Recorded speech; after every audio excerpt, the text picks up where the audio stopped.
gente vai dar início, então, à segunda mesa do seminário Arquivos e Centros de Memória Urbana, o que ocultam, o que preservam.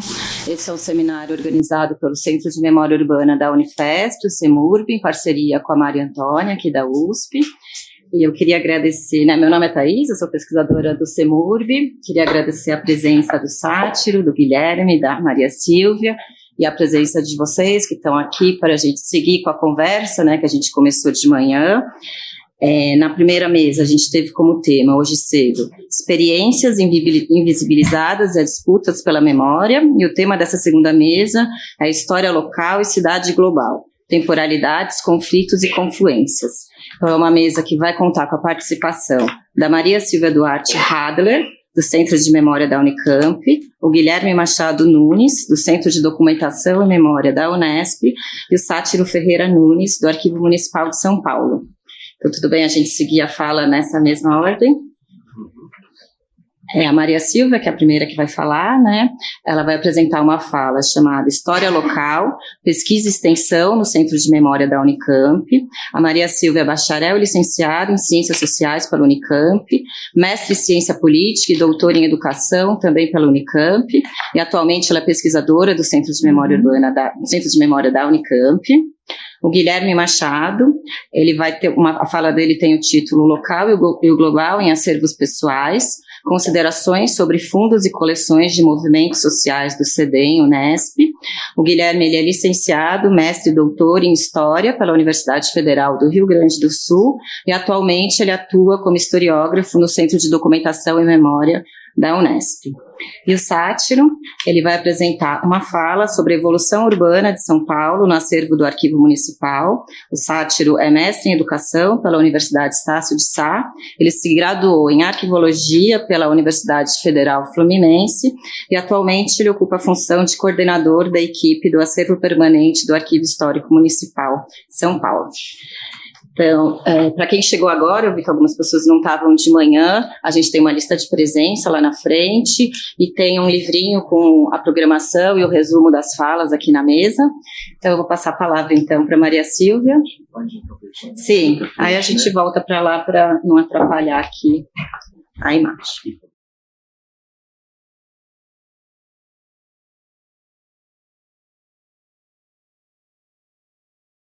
Bom, pessoal, boa tarde a todos e todas, né? Eu gostaria, né, de agradecer mais uma vez o convite que me foi feito, né, para fazer essa fala, né? E então, vamos lá, né? Nessa mesa, né, tem uma proposta de discussão, né, de como que nós, enquanto centros de memória, né, temos articulado ou pensamos em articular relações entre o local e o global, né? Eu estou aqui, né, claro, pelo Centro de Memória Unicamp, que se constitui, queria só dar uma situada rápida, né, a respeito do CEMIU, ele se constitui como um centro de documentação e também de pesquisa, né, e que vem reunindo e organizando, né, ao longo esse ano, no próximo ano nós vamos completar 40 anos, né, vem reunindo e organizando um arquivo, um conjunto, né, de documentação, tanto pessoal quanto institucional, né, arquivos públicos e privados, relacionados principalmente, mas não de modo exclusivo, à cidade de Campinas e região, né, abarcando cidades, né, do interior paulista de modo geral. A documentação que ele abriga, né, é constituída por documentos textuais, iconográficos, audiovisuais, sonoros e também tridimensionais, e abrange um período histórico que vai do século XVIII até a atualidade, né? O CEMIU também possui uma biblioteca especializada em Campinas, né, fazendo a gestão aí de livros e obras raras, né, e de um considerável número de periódicos, jornais, né, e folhetos diversos, né, que fazem parte aí das coleções do CEMIU. Então, a história local, ela se apresenta, né, portanto, como um eixo norteador fundamental né, das atividades nas quais o Centro de Memória vem se organizando. Então, nesse sentido, eu gostaria aqui agora de trazer algumas reflexões que nós temos desenvolvido, né, acerca das possibilidades de compreensão e de abordagem desse objeto história local, né? E gostaria também de chamar a atenção para alguns aspectos da configuração de um arquivo, né, de um centro de memória, na relação, né, sempre delicada entre memória e esquecimento, entre preservação e ocultamento, né? Então, vamos lá.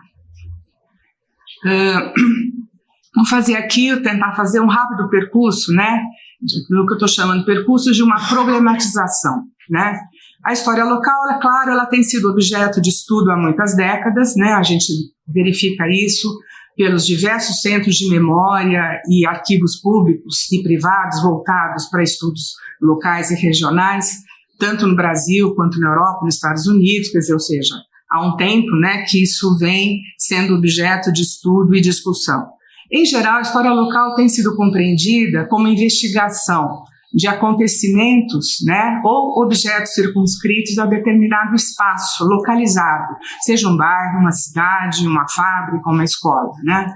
E nos arquivos com a documentação local, por meio, né, relatos, notícias de jornal, os álbuns, os relatórios institucionais, documentos cartoriais, fotografias, etc., né, os arquivos carregam informações sobre sujeitos diversos, sobre acontecimentos, né, sobre os determinados espaços sobre os quais está se relacionando, que constituem referências fundamentais para os pesquisadores, né? Então, acho que uma primeira questão, né, com que a gente tem colocado, como considerar, como compreender o local? É local em relação a quê? Né? É circunscrito a um espaço físico, geográfico? Quando a gente pensa nesses acontecimentos recentes do Rio Grande do Sul, né, o drama vivido pelas famílias afetadas pelas cheias, seria uma questão relativa à história local? Né? Quer dizer, a gente sabe, né, a gente vê as inúmeras relações que esses acontecimentos têm com temas gerais, né, do país como um todo, são temas internacionais, globais, né, que estão ali, de alguma forma, sendo realizados de uma maneira específica naquele local, né? Então, seria possível a gente determinar onde termina a história local e aonde começa uma história não local ou uma história global, né? Quando a gente vê, por exemplo, aqui, esses postais aqui, que pertence ao acervo do CMU, né? O segundo grupo escolar, né? É uma questão local, alguém fazendo uma pesquisa sobre esse grupo escolar, porém, né, esse documento, ele carrega, né, ele traz embutido dentro dele uma série de relações com período republicano, a questão do projeto republicano com relação à instrução pública, o papel dos grupos escolares naquele momento, né? A questão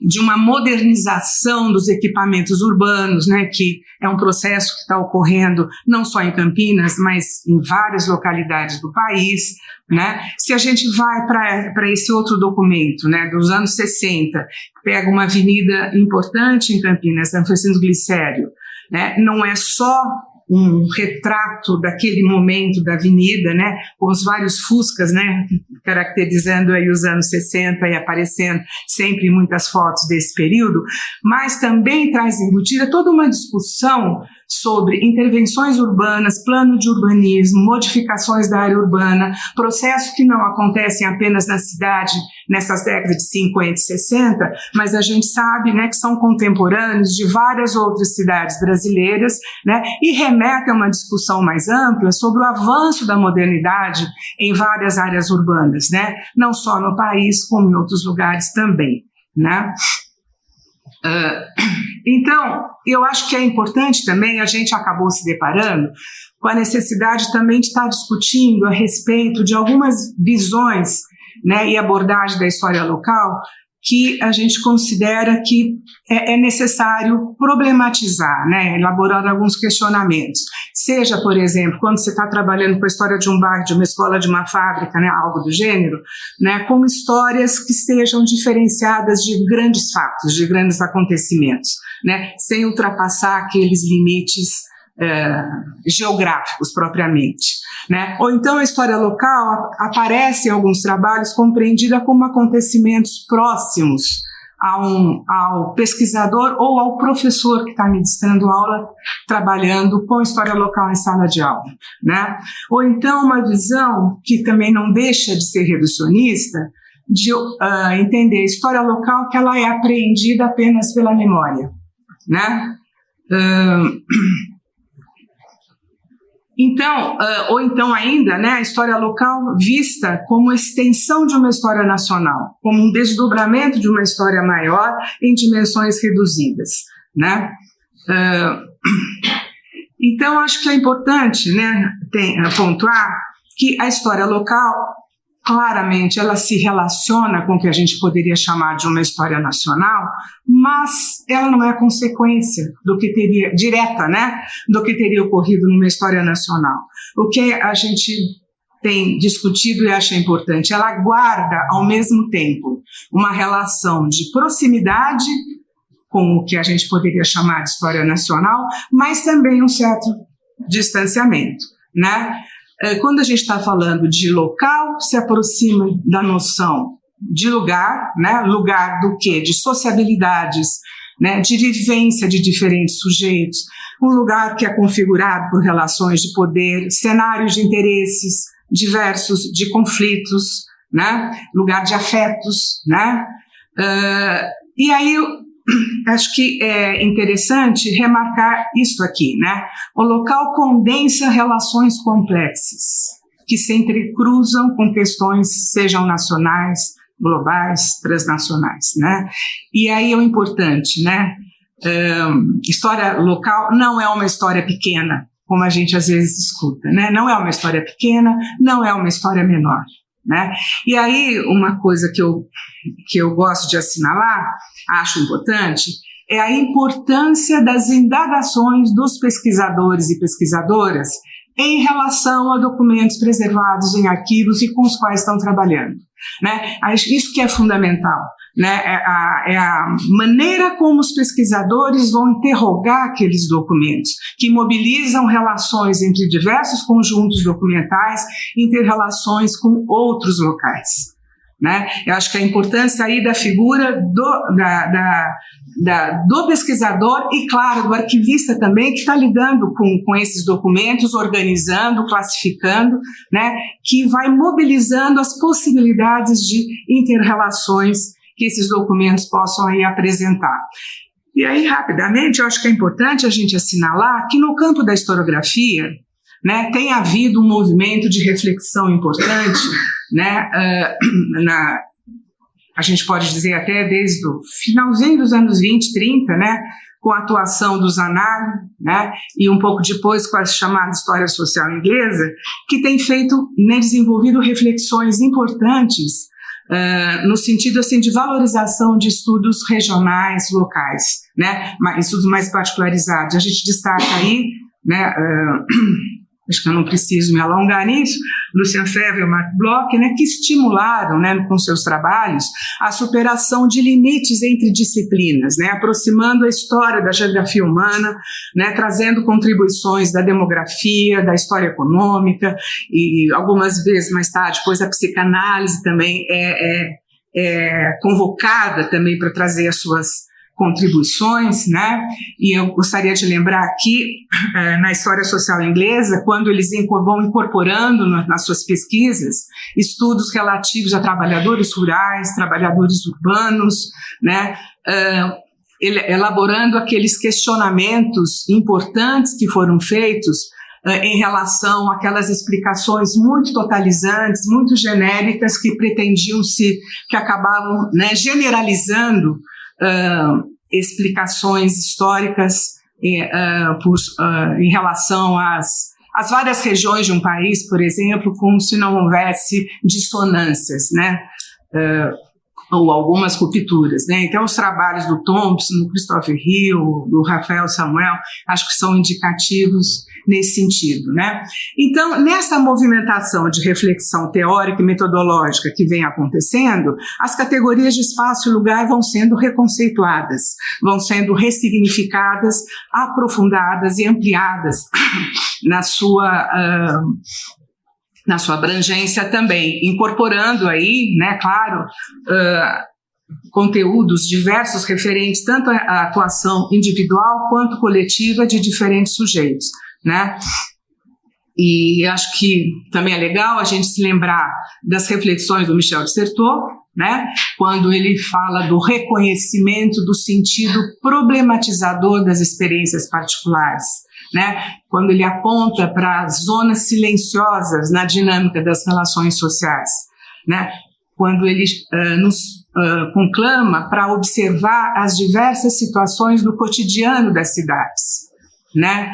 E também eu acho interessante lembrar do Efituan, um geógrafo ligado à geografia humana, um geógrafo humanista, inclusive, né, quando ele vai discutindo a questão do lugar, a importância das experiências, né, dos sujeitos que ocorrem naquele lugar, a atribuição de sentidos ao lugar feita pelos sujeitos participantes daquele lugar, né, e que vai propiciando abordagens assim muito interessantes a respeito né? E eu trago aqui a Isabel Masson, né, uma historiadora da Unicamp, Lab Fish, que eu gosto muito das reflexões que ela tem desenvolvido sobre a temática da história local também, né?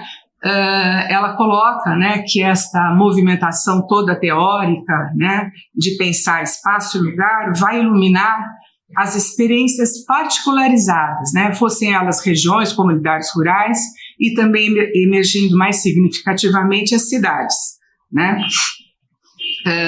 E a Masson também coloca aqui o seguinte: os lugares urbanos, né, como ela chama, têm se demonstrado hoje experiências privilegiadas para pensarmos mediações entre ocorrências particulares e pressupostos universais que organizam o mundo contemporâneo, né? Eu acompanho a professora Isabel Masson quando ela se refere a uma densidade do objeto história local, né? Uma densidade que a gente pode perceber nesse trânsito, né, como ela diz, entre expressões local e lugar, quando referidas, né, ao conceito de espaço.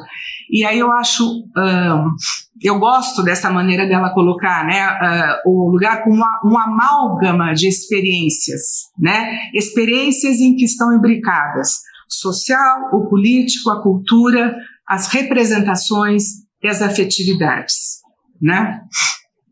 Então, acho que é importante a gente pensar a dimensão local da história, né, em suas particularidades, nas suas especificidades, né, e fundamentalmente a gente procurar atentar para as questões do presente, né, dialogar com essas questões do presente, dialogar e estar trabalhando com as temporalidades que estão as diversas temporalidades que estão embutidas num determinado espaço, numa determinada localidade, né? E por aí é que a gente tem pensado essa articulação que podemos fazer, conforme a temática, conforme o tipo de documentação, entre questões locais e questões mais globais, né? E como estamos falando de arquivos, né, centros de memória, eu gostaria de colocar também algumas coisas que talvez sejam interessantes da gente conversar, discutir, sobre algumas características da configuração de arquivos, né? Claro, o arquivo ele é um armazenador de conhecimento, de informação, né? Uma questão fundamental que a gente está sempre se deparando e discutindo é a questão da acessibilidade dos arquivos, né? Como podemos dar acesso, como podemos melhorar, ampliar esse acesso, dado que somos um espaço público, um espaço aberto, né? E é um desafio quando a gente pensa isso no diálogo com diferentes públicos com que a gente pode se relacionar, né? A lei da ASMA, ela coloca bem, né, que os arquivos assumem um caráter de memória potencial, né, com uma pré-condição material para memórias culturais futuras. É preciso sempre ter em conta, em relação aos acervos, né, que ele se constitui um patrimônio da instituição de guarda, mas também são patrimônios da sociedade, né? Então, é importante reconhecer a dimensão pública desses acervos documentais, né, enquanto suporte para a produção de conhecimento, né, e a gente está sempre se perguntando que memórias que estão guardadas e preservadas ali, né, e que vestígios de quais experiências humanas que podem ali ser encontradas, rastreadas. E aí eu acho que é importante a gente não se esquecer de que está falando de vestígios de experiências humanas. Né, a gente está falando, né, não são só os documentos textuais, fotográficos que estão ali, mas o que eles estão representando, né? Então, claro, o arquivo ele não representa toda a memória possível, ele não é um armazenador total, e é sempre uma instituição, e esse é um desafio importante para a gente, né, claro, acho que para todos nós, é uma instituição que está sempre se constituindo, né, entre o que a gente poderia chamar os atalhos, né, os itinerários da memória e do esquecimento, né? E aí precisamos pensar o arquivo em sua incompletude, né? E aí atentar, né, para a condição dos arquivos como virtuais portadores de várias histórias e memórias, né? Virtuais por quê? Porque elas dependem das perguntas, das questões dos pesquisadores para emergirem, para virem à tona, né? Eu gosto de algumas colocações do historiador francês Henri Rousseau, quando ele coloca o seguinte: estar diante de um documento é também estar diante de um outro, estar diante de outros, né? É estar atento ao encontro entre subjetividades. A subjetividade de alguém que produziu aquele documento, que no momento da sua produção não está pensando que ele vai virar provavelmente uma fonte, né? Ele produziu aquilo com alguma intencionalidade, que às vezes a gente consegue recuperar ou não, né? Da subjetividade nossa enquanto pesquisador, que no nosso momento presente a gente está diante daquele documento e daquele outro que a gente está tentando esclarecer, investigar, né? Iluminar alguma questão, né? Então, o Henri Rousseau coloca o seguinte: o arquivo ele é o indício de uma falta, né? Ele abriga vestígios do passado. O que é o vestígio, né, como ele coloca? É a marca de alguma coisa que foi, que passou, e deixou apenas o sinal da sua passagem, tá? E aí, eu acho que é importante a gente não perder de vista a complexidade de que se revestem as nossas buscas de compreensão de situações do passado na relação com o presente de quem está pesquisando, né? E aí o Rousseau faz uma advertência, né, que eu quis trazer aqui, que eu acho muito interessante. Nenhum documento jamais falou por si só.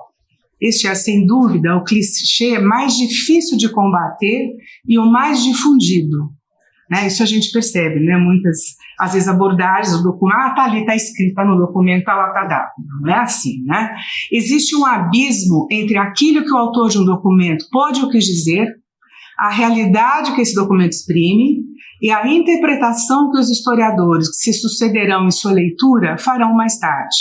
É um abismo irremediável, que deve estar sempre presente na consciência, pois assinala a distância irredutível que nos separa do passado, essa terra estrangeira, né? Eu acho, eu gosto dessa advertência dele, e isso nos traz também uma enorme responsabilidade, né, no trato aí com a documentação, e um tanto quanto de uma certa angústia também, né, como que estamos lidando e trabalhando com isso, né.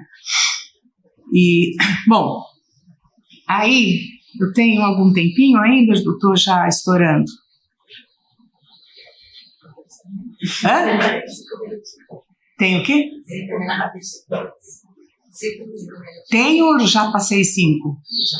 Ai. Tá, bom, posso... posso interromper aqui o... Não, rápido. O que eu ia colocar, quer dizer, outro desafio enorme que a gente tem a gente se propõe a estabelecer e aprofundar as nossas relações com a sociedade, né? Então, temos aí desenvolvido um programa extenso, né, de difusão cultural, etc., e estamos iniciando esse ano o que a gente chama um programa de extensão, né, que é uma proposta de articular variadas ações de extensão cultural que a gente tem desenvolvido e incluir, né, aí uma abordagem inspirada nas discussões em torno da história pública, né, que é de lidar com os vários públicos com que a gente tem se relacionado, né, nos últimos tempos, e convidá-los a compartilhar suas histórias de vivência na cidade. Tá? Então, é uma tentativa, né, de fazer uma produção conjunta com o público, né, a respeito das suas memórias, das suas histórias vivenciadas na cidade, né?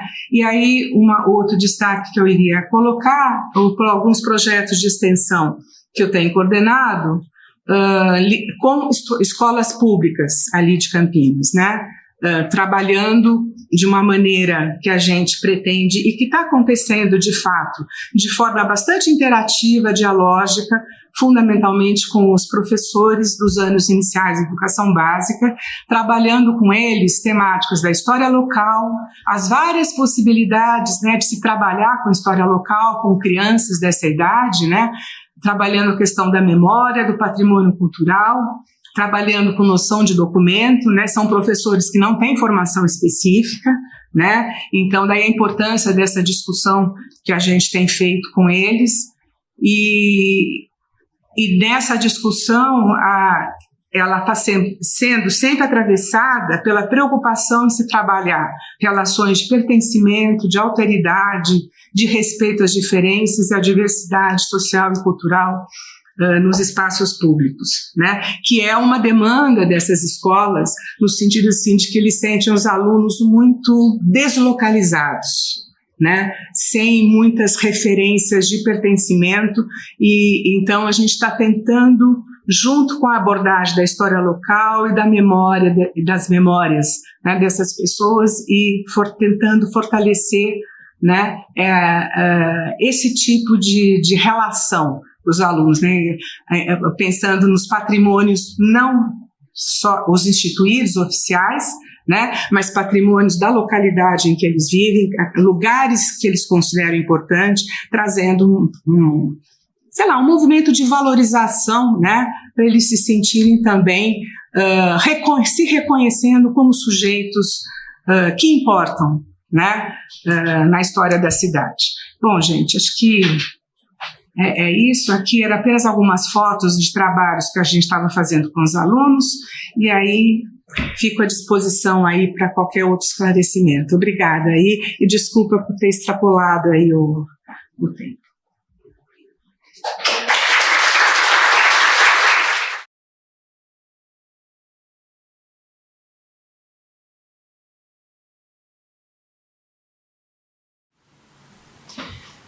Boa tarde, pessoal. Vocês me ouvem bem aqui?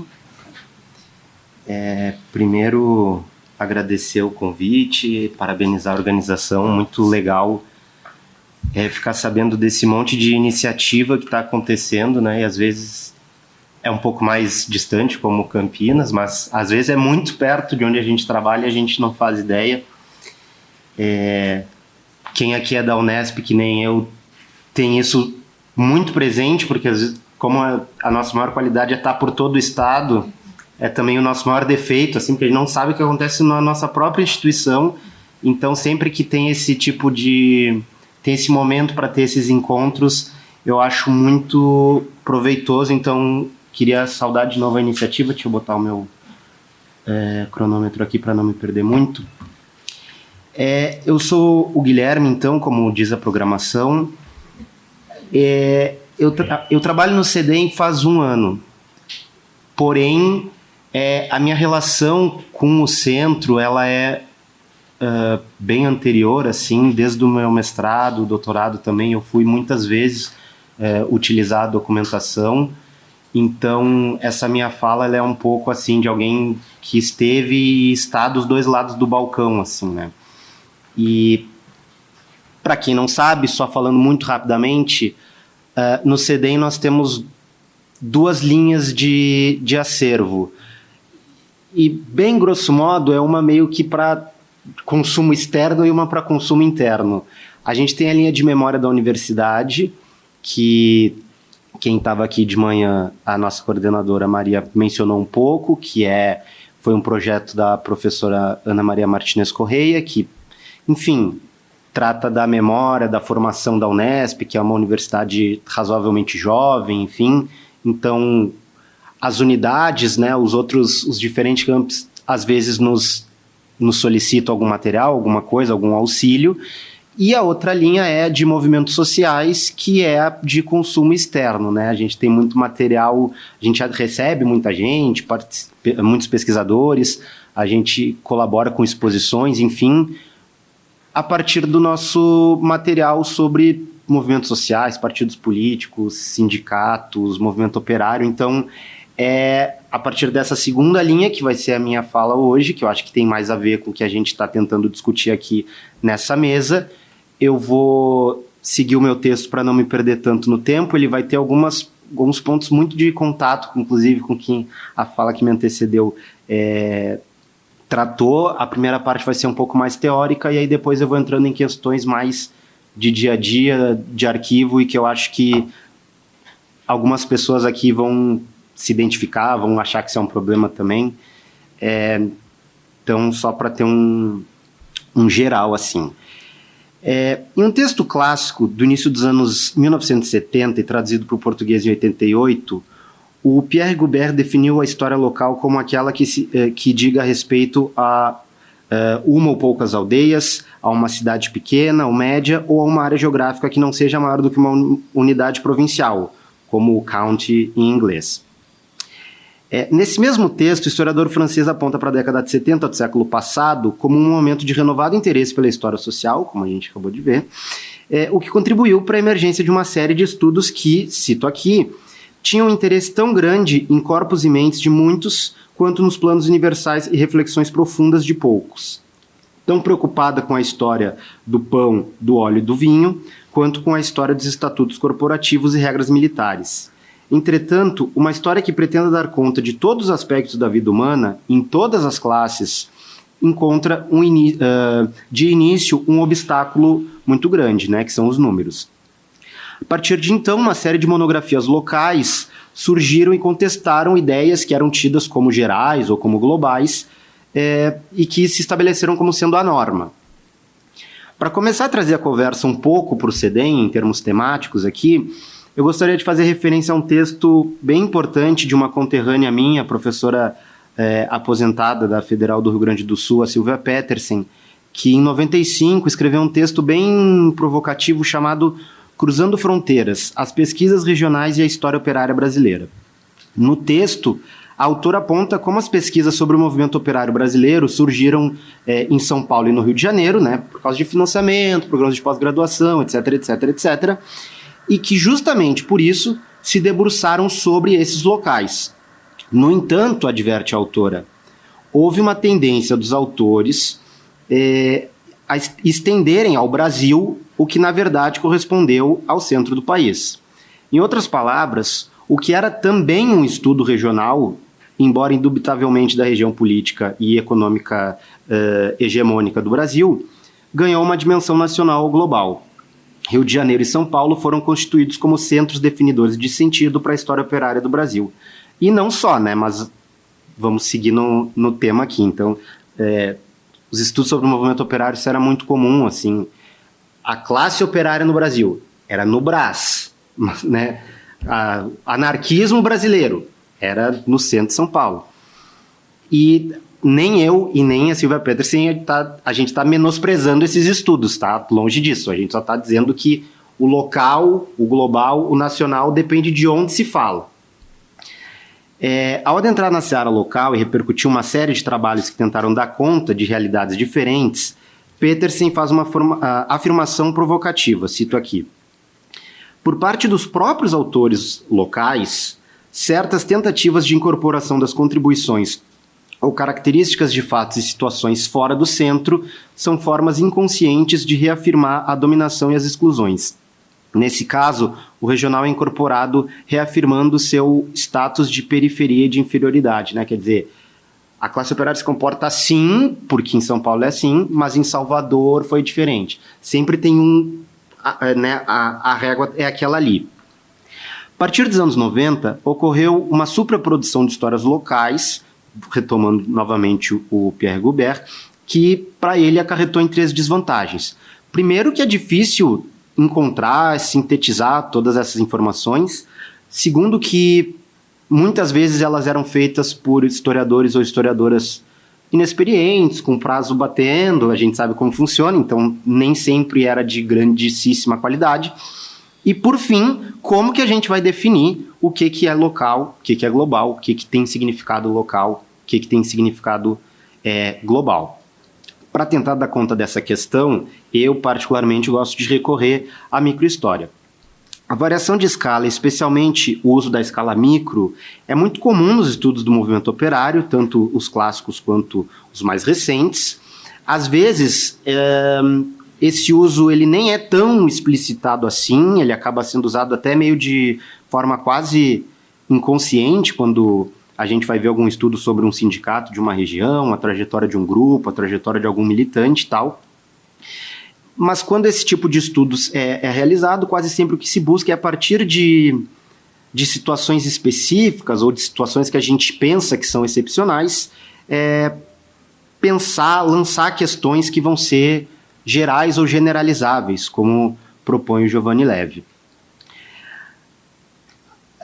A ideia de reduzir ou aumentar o foco, então, ou seja, a ideia de variar a escala, ela é defendida pelo Jacques Revel, que eu vou citar aqui muito rapidamente. Ele vai dizer que, mais do que escalas reivindicadas como mais ou menos pertinentes, porque isso tem todo um debate, né, se a micro representa mais ou não, só representa outra coisa, mais do que isso, ele diz que é do princípio da variação de escala que hoje se esperam benefícios heurísticos. Ainda segundo ele, é importante não confundir microhistória com estudos monográficos ou história local. A gente pode, por exemplo, pegar um monte de história local para fazer um grande estudo macroanalítico, né? Então não é a mesma coisa. Tudo isso para chegar nos acervos do CEDEM e pensar como isso, de certa forma, está colocado no nosso fazer ali no dia a dia.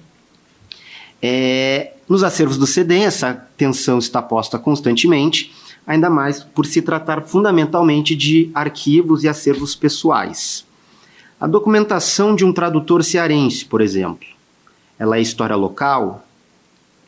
E se esse tradutor for responsável pela principal tradução brasileira do Príncipe de Maquiavel, por traduções muito bem conceituadas de Hegel, de Rosa Luxemburgo e de Trotsky, além de ter sido ele próprio um dos primeiros militantes trotskistas da história do Brasil. Eu estou falando aqui do acervo pessoal do Lívio Xavier, que está lá com a gente, e a partir dele a gente pode fazer uma série de reflexões que eu acho que tem a ver um pouco com a temática aqui da nossa mesa, né? A primeira é apontar um fato óbvio, mas que é sempre importante de relembrar, né? Que as pessoas são múltiplas, ele pode ser um tradutor, ele pode ser um trotskista, ele pode ser uma porção de coisas, e isso se reflete nos fundos, né, nas coleções que são feitas a partir dessas pessoas várias vezes. E o Fundo Lívio Xavier, então, ele nos ajuda a contar a história da literatura, da circulação de livros, do comunismo, das dissidências no movimento comunista, nas suas conexões internacionais. Mas a outra questão que também nos ajuda a pensar é que, embora o Lívio Xavier tenha nascido em Granja, no interior do Ceará, ele morou quase sempre no Rio de Janeiro ou em São Paulo. E o caráter global, né, dessas cidades, esse próprio caráter dela, certamente proporcionou as oportunidades, os pertencimentos, as conexões que o Lívio Xavier desenvolveu ao longo de toda a sua vida. Esse é apenas um exemplo, mas eu poderia citar vários, visto que o CEDEM possui quase 60 fundos ou coleções de militantes, de intelectuais, partidos e outros movimentos sociais. Para citar o nome da mesa aqui, não parece que haja necessariamente um conflito entre história local e a cidade global, pelo menos a partir do nosso acervo enquanto centro de documentação e da minha perspectiva enquanto historiador, há muito mais confluências. A memória dos diferentes movimentos sociais, processos de urbanização, industrialização, desindustrialização, ocorridos ao longo do século XX no Brasil, está conectada diretamente com diversas memórias que extrapolam os limites locais, inclusive pelo caráter do material produzido e armazenado. Eu vou chegar nessa parte do armazenado no final da minha fala. Boa parte da documentação do CEDEM é composta por periódicos, por exemplo, que pelo seu próprio caráter ajudam muito a articular e tensionar a noção de local e global. Trago aqui o exemplo do jornal Fanfula, assim, um dos xodós lá da casa que vira e mexe tem gente querendo pesquisar. E com dificuldade, assim, que ninguém nos ouça porque o sistema está cadastrado de um jeito estranho. Editado em São Paulo e originalmente apenas em italiano e com tiragem dominical, o periódico tornou-se diário e bilíngue, trazendo a realidade do imigrante italiano em São Paulo e ajudando na formação de redes de uma comunidade ítalo-paulista. Ora, a própria história da imigração dos séculos XIX e XX é também uma história da Revolução Industrial, do êxodo rural, das guerras, enfim, é uma história do capitalismo moderno e que, portanto, é global. O caráter do nosso acervo, focado nos movimentos sociais, por mais locais que eles sejam, como no caso do Clube de Mães da Zona Sul de São Paulo, por exemplo, que é uma documentação que a gente tem, é constituinte de uma história global da classe trabalhadora e de suas formas de expressão e de organização.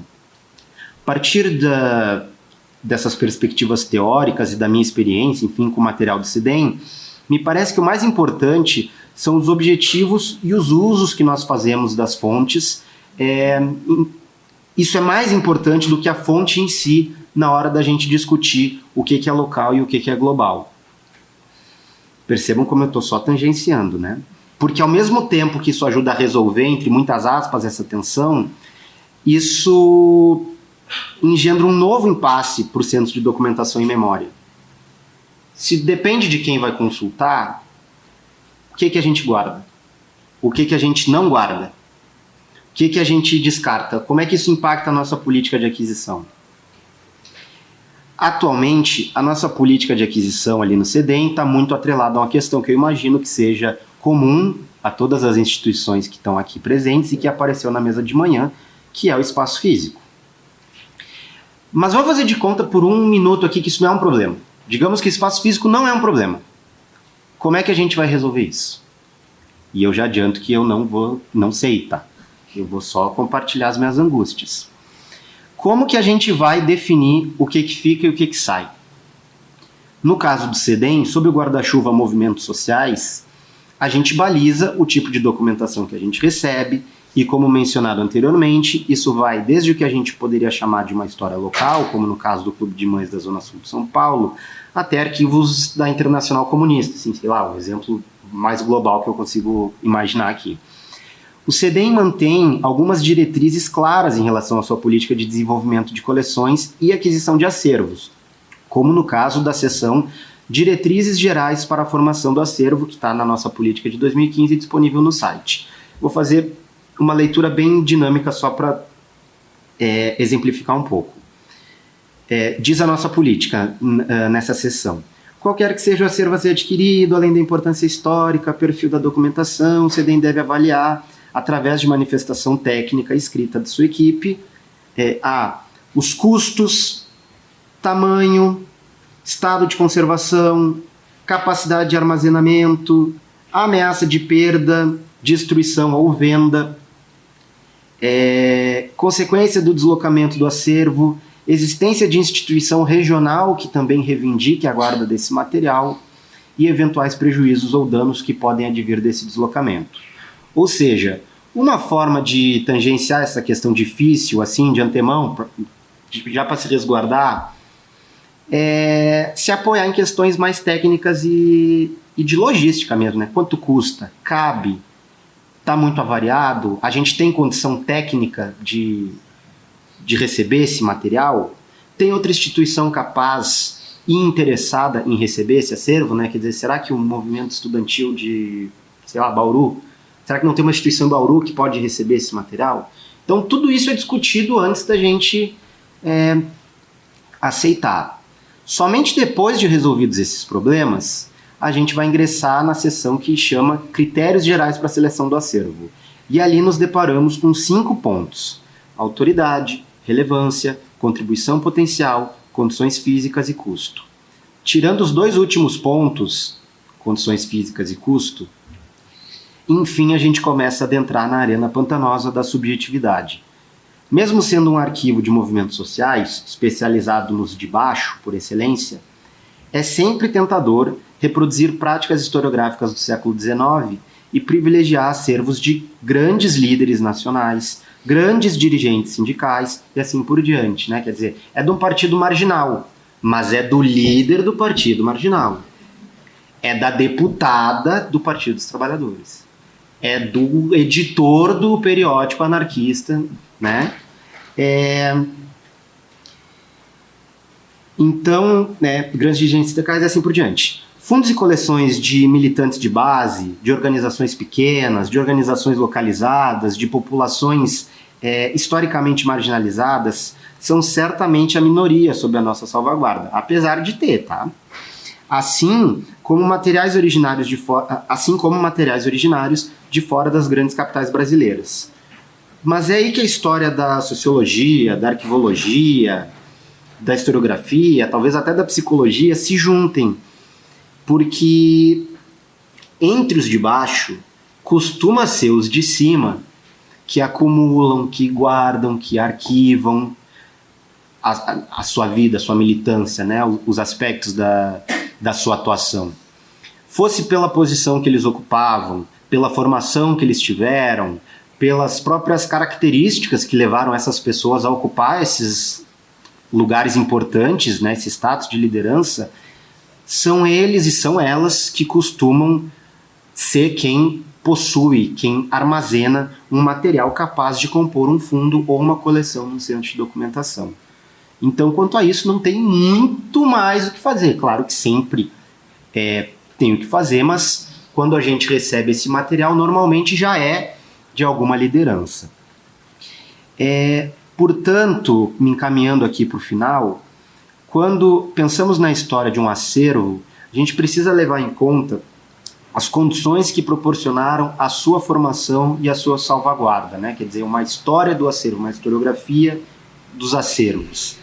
Se por um lado o CEDEM e outras instituições similares ocultam, sim, uma série de personagens que, por infinitas razões, não constituíram acervo próprio, ou constituíram e foi perdido, ou constituíram e foi confiscado pela ditadura. Uma das maiores coleções que a gente tem é um pedaço do arquivo do Astrogildo Pereira que ele conseguiu fugir para a Itália. Um pedaço está na Unicamp, outro pedaço ninguém sabe, outro pedaço a ditadura confiscou. Então, assim, não é nem que às vezes a pessoa não tivesse, ela tem, mas não sobreviveu ao Brasil, né, por assim dizer. É justo afirmar que essas instituições preservam uma parte muito importante da história da memória dos movimentos sociais e de militantes diversos. O nosso foco, seja em termos de objetivo, seja em termos de escala, é que de alguma forma vai definir o caráter local ou global do conhecimento a ser produzido com aquela documentação, como eu tinha mencionado anteriormente. Isso vai se colocar sempre de uma maneira... não tem como isso não impactar a política de aquisição, não tem como isso não esbarrar em verba, em orçamento, em espaço físico, em mão de obra, né? Quantas pessoas tem lá para ficar separando correspondência, mas em termos de local e de global e de o que isso... o quanto um está ou não dentro do outro, como isso nos ajuda a pensar enquanto centro de salvaguarda de memória e de história e de material para subsidiar pesquisas, eu acho que é um pouco por aí. Eu agradeço novamente a paciência, o convite e espero o debate. Obrigado.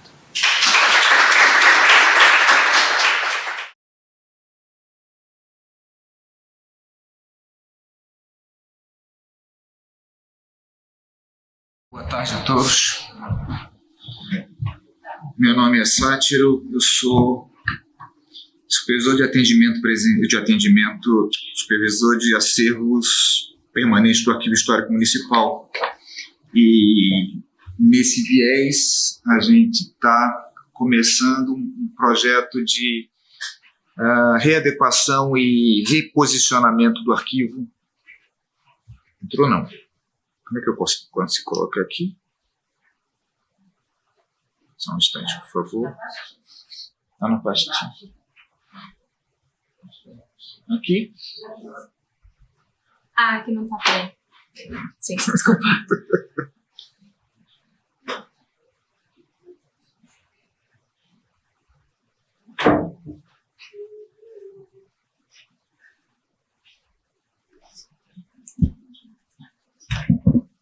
Foi. Obrigado. Tá bom assim? Ótimo. Perfeito. Então, a nossa proposta originalmente era discutir e apresentar os acervos, e que já estava meio pronto uma fala, e aí eu observei que a gente tem outras questões com relação à questão do que vocês denominam como local e global. Para a gente do Arquivo Histórico, o global é a cidade. E a minha preocupação reside exatamente nos outros grupos sociais que não são representados pela documentação que está recolhida ao Arquivo Histórico, que seriam esses grupos que também são a cidade de São Paulo e que tem pouca ou nenhuma participação. Então, como a gente pensar nisso, como a gente recolher isso? De um modo geral, o Arquivo Histórico Municipal, um departamento vinculado à Secretaria Municipal de Cultura, responsável pela guarda permanente, identificação, ordenação, Como guardião desse acervo, o arquivo se constitui, então, como fonte imprescindível para a recuperação dos fatos sobre a história de São Paulo, desde os seus primórdios, ao custodiar os documentos reconhecidos como os mais antigos da América Latina, que são as atas da Câmara de Santo André da Borda do Campo, de 1555 a 1558. Esse material acabou de ser reconhecido como Memória do Mundo da América Latina, por ser o caminho, principalmente para os países hispânicos na América, principalmente Paraguai, que passavam por São Paulo. A missão do Arquivo Histórico, delegada pelo Ato 861, que criou o Departamento de Cultura, que é o precursor da atual Secretaria Municipal de Cultura, e que deu, por sua vez, origem ao Arquivo Histórico, a recolher, restaurar, conservar documentos históricos ou antigos, pondo-os em condições de serem consultados e publicados. O que são documentos históricos? São registros de informações ou vestígios de um tempo passado, mesmo um passado recente, que permaneceram conservados até os dias atuais. É tudo aquilo que nos ajuda a contar uma história, compreender e comprovar um acontecimento. Nesse viés, tratam-se documentos que tiveram muita importância na história ou que contenham fatos importantes independentemente do suporte. Logo, qualquer objeto pode ser considerado um documento histórico. Duby argumenta que os documentos só esclarecem diretamente as ideologias que respondem aos interesses e às esperanças das classes dirigentes. É o que o meu amigo estava falando.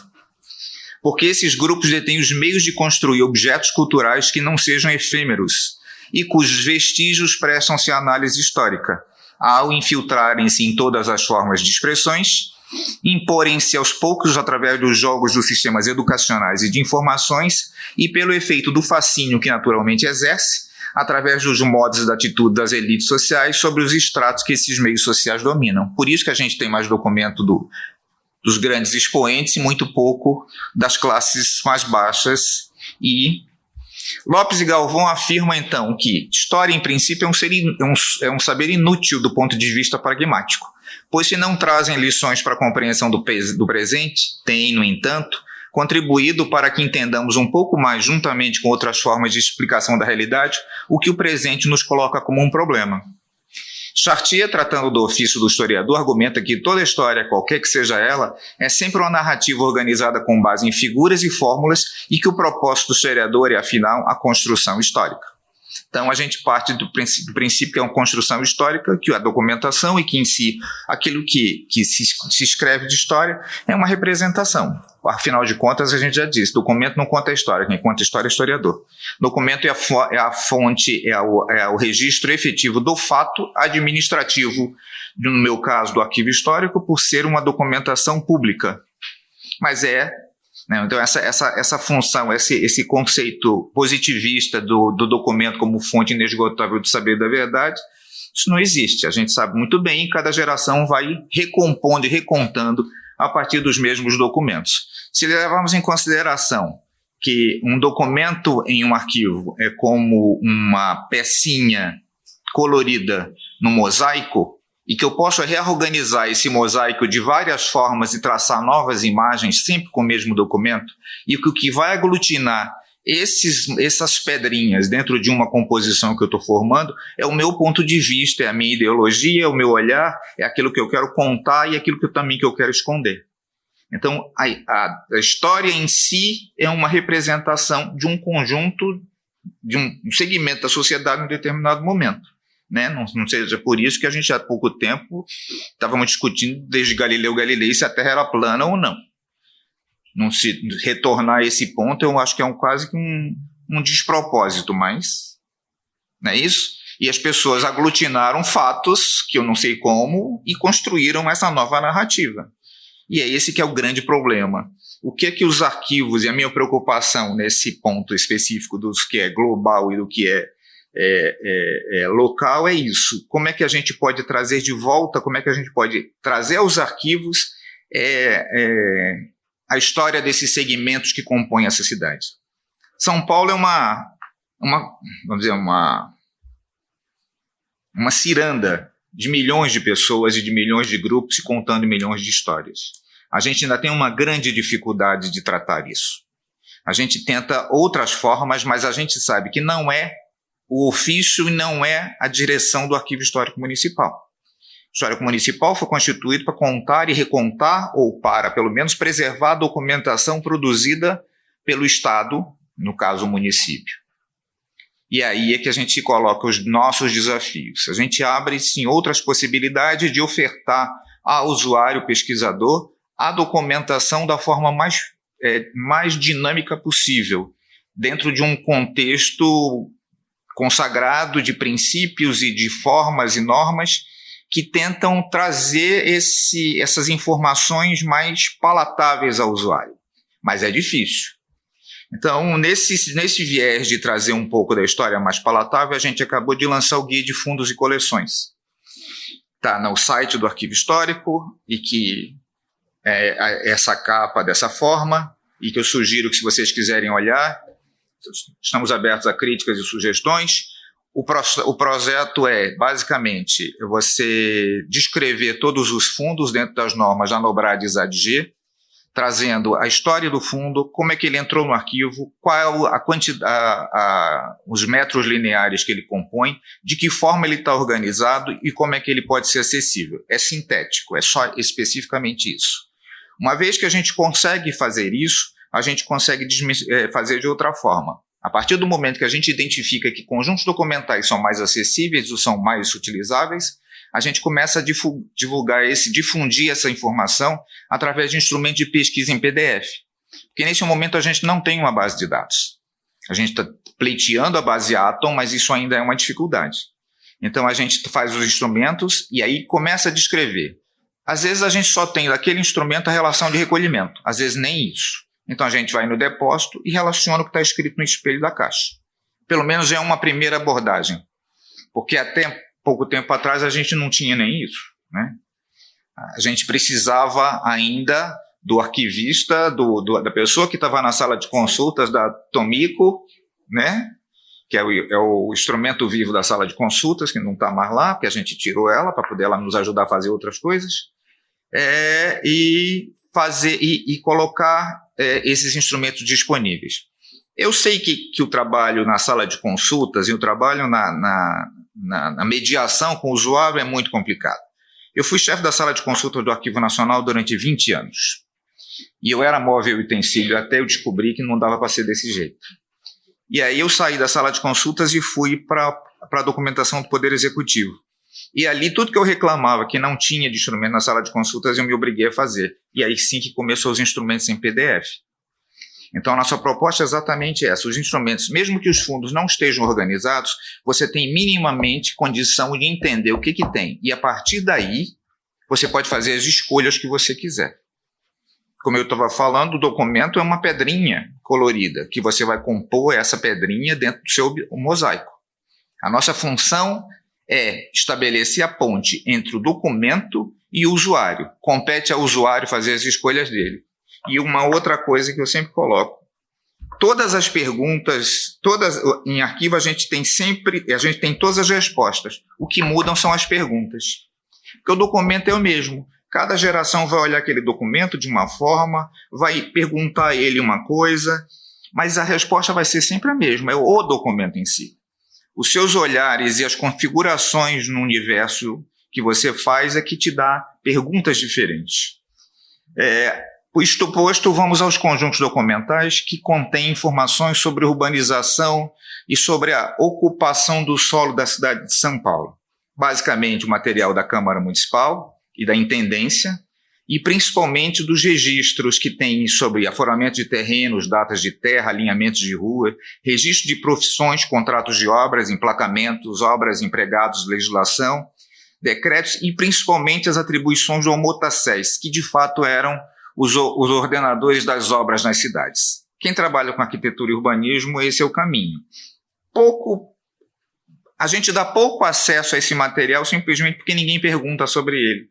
Todo mundo que pergunta sobre o urbanismo de São Paulo só quer ver planta e desenho, o que é uma pena, né? Mas a gente tem um material, por exemplo, os Homotacés, eles têm material desde 1784. Então também eu acho que o olhar do pesquisador tem que mudar um pouquinho. Não sei se é por falta de oferta de informação ou se é por falta de interesse de pesquisar, mas tem que dar uma mudada nisso. Obras públicas e particulares é um conjunto absurdo que trata das obras públicas e particulares desde a Câmara e principalmente se intensifica durante a Intendência e vem até 1935. Então trata de alinhamento de rua, de casa, de construção, de planta de desenho de imóveis, de como foi feito, quem era. Numa dessas é que eu descobri que como é que era o nome daquele... era um negro que foi chefe da biblioteca, que era muito famoso, que ele morava na 25. Por acaso, em 1880, a gente descobriu isso, porque o sujeito dizia, eu moro na casa ao lado, quando ele pede um alinhamento da rua, eu moro na casa ao lado do dono da fábrica de café torrado e do cidadão Luiz Gama. Ele não diz quem era o sujeito dono da fábrica de café torrado, mas ele me disse que morava do lado do Luiz Gama. Então, nisso a gente descobre os descaminhos de uma pesquisa. Você procura uma rua, uma casa, um número e você encontra onde é que morava Luiz Gama. Para você ver o subjetivo da questão. E o que pode ser local e o que pode ser global. Né? Porque se você está procurando um tão micro, ou não está procurando tão micro, é o material da Prefeitura de São Paulo, que a gente tem desde 1899, antes de se formar, claro, que era uma atribuição da Câmara e depois da Intendência, até que o primeiro prefeito, Antônio de Prado, começa efetivamente a administrar a cidade. Né?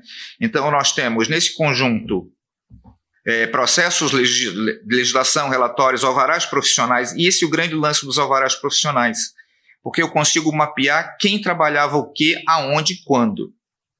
Então, tem um período desses que é por rua, e esse material, apesar de ser muito da administração de São Paulo, e também muito das profissões, ele também é o embrião do que a gente tem hoje como imposto de renda.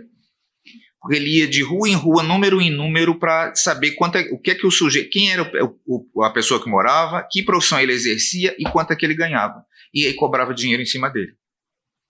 Então, a gente tem dentro do mesmo documento três versões e 3 configurações diferentes de 3 áreas de interesse, né?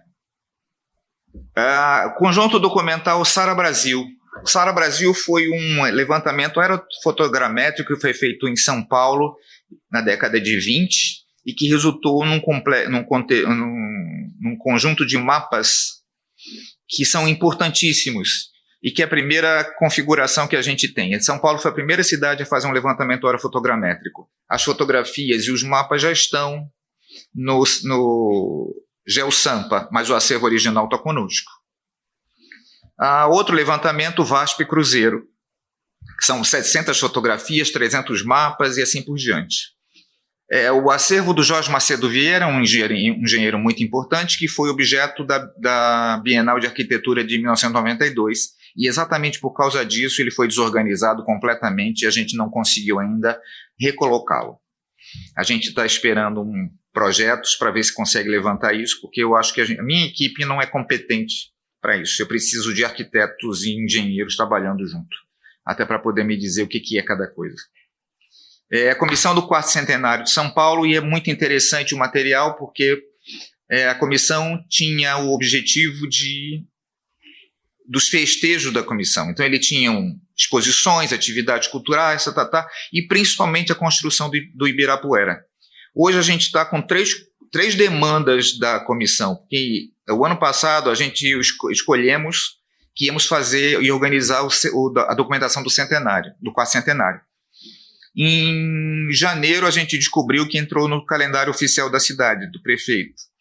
E a partir daí todas começaram a nos solicitar. Então a Bienal acabou de nos pedir as plantas porque estão com problema na estrutura do pavilhão Titilo Matarazzo. E o IFAM nos pediu as plantas porque como é que é? A marquise do Ibirapuera está com problema. Então, as plantas originais...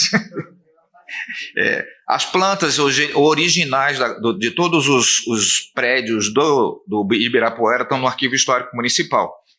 E o que acontece? Como é que esse material foi muito estranho à entrada? 7.300 processos vieram por transferência do Arquip. 2.696 encaminhados pela seção de técnica de administração pessoal da Secretaria do Meio Ambiente. A documentação cartográfica estava depositada no Departamento de Parques e Jardins e que estava quase sendo destruída. E ainda 14 caixas de documentos com 33 processos que vieram também do Arquip em anos subsequentes. Então, para você ver onde é que essa documentação que ficou meio que um descaso completo de um contexto, de um conjunto que era tão interessante. Nós temos ainda material do escritório Severo Vilares, que foi o escritório sucessor do Ramos de Azevedo. Então, todos os desenhos originais são 3.600 plantas e desenhos, 112 fotografias que contam a história da arquitetura de São Paulo de 1921 a 1955, como a Escola Politécnica, o próprio prédio do Arquivo Histórico, Estádio do Pacaembu, Mercado Municipal, Teatro Municipal, e que foram doadas pelo próprio escritório Décio Vilares. O escritório do Caio da Silva Prado, que é o pai do Caio Prado Júnior, que quase que a gente não tem informação dele, tem que ficar, porque todas as vezes que a gente bota Caio Prado, vem Caio Prado Júnior, então, né? Mas a gente sabe que ele era um profissional e que tinha uma empresa de construção e que era voltada especificamente para uma determinada classe social. Ele atendia a elite de São Paulo e fez vários prédios muito interessantes. A gente tem ainda a documentação do Franz Hemsdorf, que é uma casa que hoje é uma casa na Avenida Angélica, que é um dos últimos remanescentes da Avenida Angélica, e uma casa que é muito interessante. Proximamente, nós estamos trabalhando com a base de dados Atom, que é uma plataforma de difusão fornecida pela Unesco, e estamos tentando resolver isso. Temos um problema com a questão do departamento de como é que é? Processamento técnico, não, de processamento digital, Prodam, da Prodam. Eu peço desculpas, é porque eu moro em São Paulo há 3 anos e estou no arquivo só há 2. Então, Eu ainda tenho um complicador com relação às normas. Iniciamos em 2022 o levantamento topográfico dos acervos custodiados, que vem se mantendo de fundamental importância na gestão dos acervos. Conseguimos topografar os depósitos anexos e localizar no edifício Ramos de Azevedo. Com isso, a gente localizou plantas que a gente achava que estava perdido. Então, plantas que não constavam do levantamento original do Ramos, a gente conseguiu localizar.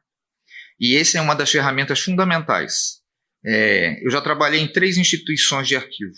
Eu trabalhei no Arquivo Nacional, eu trabalhei no Itamaraty, Ministério das Relações Exteriores no Rio de Janeiro, fui chefe da Mapoteca Histórica, e que tinha sofrido um roubo de mapas originais, e aqui no Arquivo Histórico. Primeira coisa que eu faço sempre que eu chego, vamos levantar e ver o que tem. Abre todas as gavetas, mapeia todas as caixas e vê o que tem de fato. Porque aí sim eu vou dar conta daquilo que eu tenho a partir desse momento. Eu não posso olhar para trás e tentar resolver a questão das vidas passadas. Meu negócio é aqui, nesse momento. Nós estamos estabelecendo um programa de voluntariado, que essa que é o grande... A gente não tem mão de obra.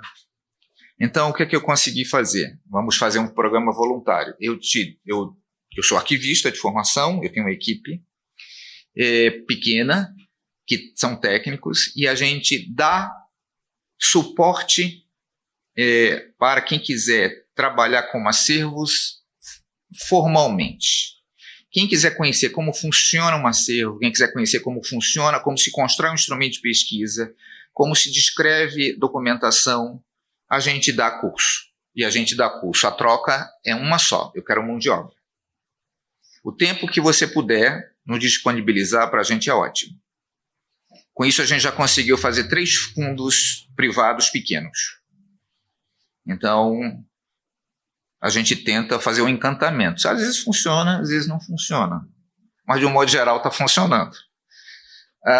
Novos projetos. Iniciamos um projeto em 2023 que é o seguinte: transformar o site do Arquivo Histórico Municipal em um site que congregue informações históricas e fatos sobre a cidade de São Paulo.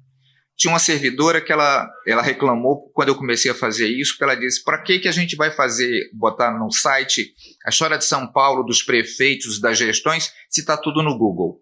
Esse é o problema. Está tudo no Google.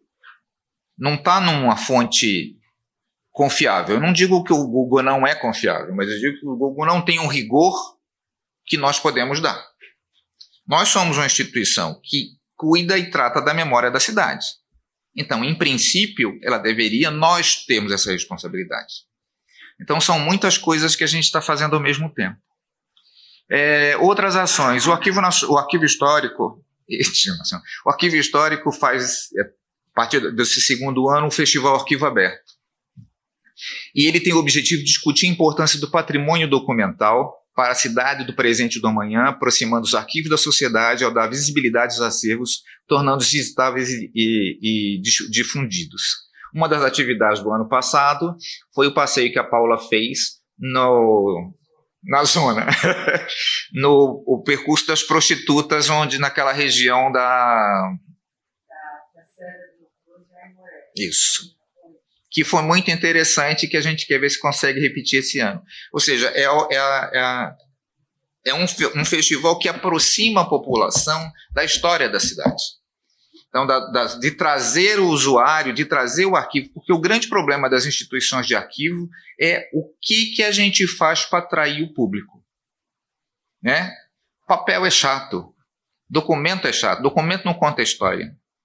Quem conta a história é o historiador, que tem que se debruçar sobre aquilo e fazer aquilo. Se a gente consegue trazer isso, a gente consegue, pelo menos, cativar uma parte da população para o nosso ofício. Tá? Então, é isso que a gente está fazendo. O festival se desenvolve em eixos programáticos que dão ênfase ao valor educativo dos documentos e das ferramentas de gestão, através de minuscursos e oficinas, partindo do conhecimento teórico para testar novas práticas. Além disso, temos a ocupação Arquivo Vivo, com percurso de intervenções e vivências culturais, contemplando diversas linguagens artísticas. Então, a gente tem passeios, a gente tem apresentações de peças teatrais, principalmente voltadas para aquelas que a questão da memória, a questão das experiências pessoais são contadas. O arquivo hoje é dirigido pelo Guilherme Gallo. Nós temos um núcleo de memória urbana que faz o Dicionário das Ruas de São Paulo. Então, é uma pesquisa histórica exaustiva em cima de documentos em que a gente conta a história de cada rua de São Paulo. O núcleo de arquitetura e manutenção, que tem a obrigação de preservar o conjunto arquitetônico do edifício Ramos de Azevedo e o edifício anexo, que, como por ser um prédio do início do século XX, é problemático. Nós temos série de problemas de manutenção. O núcleo de difusão, que faz a difusão institucional através das mídias, o educativo, que faz visitas guiadas, mediadas desde a primeira infância. Então, a gente quer começar a cativar as pessoas virem aos arquivos e as crianças desde a primeira infância, fazendo oficina de pintura, de recorte, de montagens com documentos, cópias de documentos, claro, não é documento original, com cópias de documentos para as crianças e as pessoas começarem a fazer aproximações possíveis. A nossa biblioteca é um suporte de pesquisa, a supervisão do acervo faz a preservação física do acervo, e a minha área, que é a supervisão do acervo permanente, que é constituída da sala de consultas, que a gente dá o atendimento ao usuário, do arquivo intermediário, que trata dos acervos produzidos pelo arquivo, que é estranho, o arquivo intermediário está dentro do acervo permanente, mas o arquivo não tinha história. O arquivo não contava a própria história. Então eu precisei criar um serviço de arquivo intermediário dentro do arquivo permanente, até que a gente reconfigure a organização do arquivo histórico e dê essa estrutura que precisa. E a área de movimentação de acervos, que eu consegui uma mão de obra com relação ao POT, que é um programa da prefeitura, que a gente aloca mão de obra de pessoas em vulnerabilidade social para trabalhar dentro das instituições. E a gente precisava muito, porque era uma demanda muito forte. E esse é o Arquivo Histórico Municipal, e nós estamos... Espero que tenha respondido algumas questões, acho que não todas, mas estou à disposição. Obrigado.